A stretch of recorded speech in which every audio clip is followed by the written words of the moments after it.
ಎಲ್ಲೋ ನಮಸ್ಕಾರ, ಅವಿಸ್ ಕಿಚನ್ಗೆ ಸ್ವಾಗತ.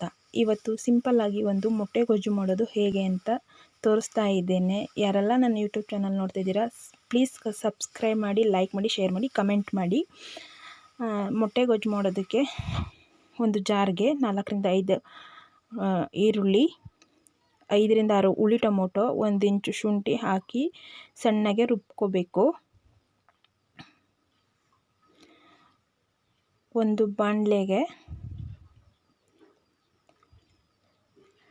3ರಿಂದ 4 table spoon ಎಣ್ಣೆ, ಒಂದು ಅರ್ಧ ಸ್ಪೂನು ಜೀರಿಗೆ, ಕರಿಬೇವು, ಒಂದು 4ರಿಂದ 5 ಹಸಿರು ಮೆಣಸಿನ್ಕಾಯಿ ಹಾಕಿ ಚೆನ್ನಾಗಿ ರೋಸ್ಟ್ ಮಾಡಿ ರುಬ್ಬಿದ ಮಸಾಲೆಯನ್ನು ಅದಕ್ಕೆ ಸೇರಿಸಿ ಚೆನ್ನಾಗಿ ಕೈ ಆಡಿಸಿ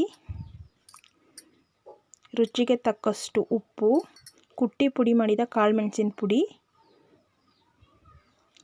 1 table spoon garam masala, 2 table spoon ಖಾರದ ಪುಡಿ. ಖಾರಕ್ಕೆ ನಿಮ್ಗೆ ಎಷ್ಟು ಬೇಕಷ್ಟು ಖಾರ ತಿನ್ನೋರು ಜಾಸ್ತಿ ಹಾಕ್ಕೊಳ್ಳಿ, ಖಾರ ತಿನ್ನದೇ ಇದ್ದವರು ಒಂದು ಸ್ಪೂನು 1.5 ಸ್ಪೂನ್ ಹಾಕೊಳ್ಳಿ ಸಾಕು. ಹಾಕಿ ನಿಮಗೆ ಎಷ್ಟು ಗ್ರೇವಿ ಬೇಕು ಅಷ್ಟು ನೀರು ಹಾಕ್ಕೊಳ್ಳಿ. ಗಟ್ಟಿಗೆ ಬೇಕು ಅಂದರೆ ಗಟ್ಟಿಗೆ, ಇಲ್ಲ ಸ್ವಲ್ಪ ತೆಳ್ಳಗೆ ಬೇಕು ಅಂದರೆ ತೆಳ್ಳಗೆ ಹಾಕ್ಕೊಳ್ಳಿ. ಮುಚ್ಚಳ ಮುಚ್ಚಿ ಒಂದು 10 ನಿಮಿಷ ಬೇಯಲು ಬಿಡಿ. ಬೆಂದ ನಂತರ 4ರಿಂದ 5 ಮೊಟ್ಟೆ ಹಾಕಿ, ಮೊಟ್ಟೆ ನೀಟಾಗಿ ಬಿಡಬೇಕು, ಒಡೆದೋಗ್ಬಾರ್ದು. ಮೊಟ್ಟೆ ಎಲ್ಲ ಬಿಟ್ಟಾದಮೇಲೆ ಮತ್ತೆ ಮುಚ್ಚಳ ಮುಚ್ಚಿ ಒಂದು 5ರಿಂದ 10 ನಿಮಿಷ ಬೇಯಿಸ್ಕೊಳ್ಳಿ. ಬೇಯಿಸಿದ ಮೇಲೆ